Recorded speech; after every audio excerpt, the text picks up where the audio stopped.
નમસ્કાર વિદ્યાર્થી મિત્રો, વેટ ડિજિટલ એજ્યુકેશનમાં આપ સર્વ વિદ્યાર્થીનું હાર્દિક સ્વાગત છે। વિદ્યાર્થી મિત્રો, આપણે ચેપ્ટર નંબર આજે 10 વિશે વાત કરવાની છે, જેનું નામ છે અંદાજપત્ર। હવે આ અંદાજપત્ર શબ્દ છે દરેક બાળકોએ સાંભળેલો જ હોય છે, કંઈક ને કંઈક સાંભળ્યો અથવા વાંચેલો હોય છે। તો એ જ અંદાજપત્ર વિશે આપણે જાણવાનું છે કે આપણે જોતા હોય કે દર વર્ષે આપણે જે દેશની અંદર અંદાજપત્ર રજૂ થાય છે, એ અંદાજપત્ર હકીકતમાં છે શું, કોના દ્વારા રજૂ કરવામાં આવે છે, શા માટે અંદાજપત્ર રજૂ થાય છે, એ દરેક માહિતી આપણે પ્રાપ્ત કરવાની છે। એટલા માટે આપણે ધોરણ 11માં જ એ ચેપ્ટરનો સમાવેશ કર્યો છે। અંદાજપત્ર આવના અમુક અંશો છે એ તમારે ધોરણ 12ની અંદર પણ આવવાના જ છે, લેનદેનની તુલાવાળાને એ બધું આવશે, પરંતુ સૌથી પહેલાં તો આપણને ખ્યાલ હોવો જોઈએ કે અંદાજપત્ર કહેવાય કોને, આ અંદાજપત્ર છે એ કોના દ્વારા રજૂ કરવામાં આવે, આ અંદાજપત્ર છે એ શા માટે રજૂ કરવામાં આવે છે, કેવા ખર્ચાઓ હોય છે, આ અંદાજપત્ર પરથી શું માહિતી આપણને પ્રાપ્ત થાય, ક્યારે રજૂ કરવામાં આવે, તે સંપૂર્ણ માહિતી આપણે આ અંદાજપત્ર ચેપ્ટર ભણીશું, એની અંદર મેળવીશું। એટલે આપણે સૌથી પહેલાં જોવાનું છે કે ભારતમાં સત્તાની વહેંચણી કેટલી રીતે થઈ છે। શું જોવાનું છે મિત્રો? આપણે સૌથી પહેલાં તો એ વાત કરવાની છે કે ભારતની અંદર જે સત્તાની વહેંચણી થઈ છે એ કેટલી રીતે થઈ છે અને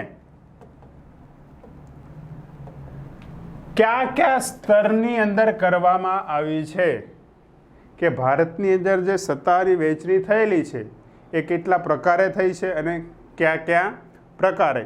તો જોઈએ આપણે કે ભારતમાં જે સત્તાની વહેંચણી છે એ કુલ 3 સ્તરની અંદર કરવામાં આવી છે। યાદ રાખજો, આ બધું આપણે આગળ ભણી જ ગયા છે, છતાં આપણને યાદ ન પણ હોય તો અહીંયા આપણને જણાવવામાં આવ્યું છે કે ભારતની અંદર જે સત્તાની વહેંચણી થઈ એ કુલ 3 રીતે 3 સ્તરની અંદર કરવામાં આવી છે। તમે બાજુની અંદર લોગો આપણો જોઈ શકો, સત્યમેવ જયતે સ્લોગન લખેલું સિંહની આકૃતિ દ્વારા, વચ્ચે અશોક ચક્ર, જે આપણું રાષ્ટ્ર મુદ્રા છે। તો ભારતની અંદર સત્તાની વહેંચણી કુલ 3 રીતે થઈ છે। પહેલું, કેન્દ્ર સરકારની અંદર વહેંચણી કરવામાં આવી છે, બીજું રાજ્ય સરકારની અંદર વહેંચણી કરવામાં આવી છે, અને ત્રીજું સ્થાનિક સ્વરાજ્યની સંસ્થાઓ। હવે યાદ આવ્યું ને મિત્રો કે આજે 3 સ્તરની વાત કરી એ આપણે અગાઉ જોઈ જ ગયા છે, તમે સામાજિક વિજ્ઞાનની અંદર આના વિશે ભણી જ ગયા છો।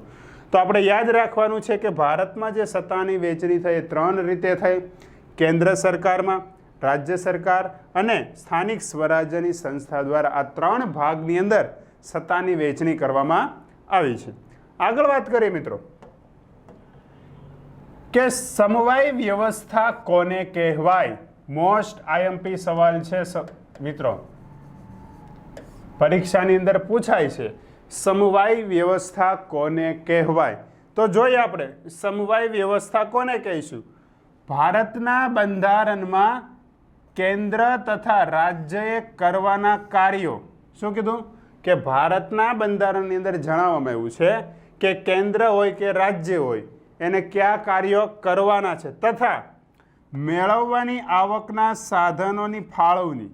હવે પહેલી વાત એ જણાવી કે દેશની અંદર કેન્દ્ર હોય કે રાજ્ય હોય કયા કાર્યો કરવાના છે, બીજું એવું જણાવ્યું કે આવક મેળવવાના સાધનો કયા છે, એની ફાળવણીની વાત કરવામાં આવી છે કે જે પ્રમાણે આપણને આવક પ્રાપ્ત થાય તો આ આવક મેળવવાના સાધનોની ફાળવણી કરવામાં આવે છે, તેને સમવાય વ્યવસ્થા કહે છે।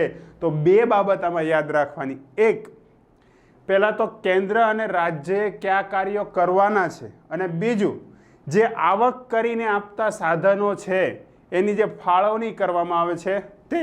એટલે વ્યાખ્યામાં જણાવ્યું કે ભારતના બંધારણમાં કેન્દ્ર અને રાજ્યએ કરવાના કાર્યો તથા મેળવવાની આવકના સાધનોની ફાળવણી કરવામાં આવે તેને કહેવાય સમવાય વ્યવસ્થા કહેવામાં આવે છે। પરીક્ષાની અંદર પૂછે છે કે સમવાય વ્યવસ્થા કોને કહેવાય, તો આપણે એટલું જ લખવાનું કે ભારતના બંધારણમાં કેન્દ્ર અને રાજ્યએ કરવાના કાર્યો અને આવક મેળવવાના સાધનોની ફાળવણી કરવામાં આવે તેને કહેવાય સમવાય વ્યવસ્થા તંત્ર। તો મિત્રો આપણે આ બે સવાલની વાત કરી. પહેલો સવાલ હતો કે ભારતની જે સત્તા છે એ સત્તા કેટલા સ્તરની અંદર વહેંચવામાં આવી છે, એ 3 સ્તર વિશે આપણે માહિતી મેળવી.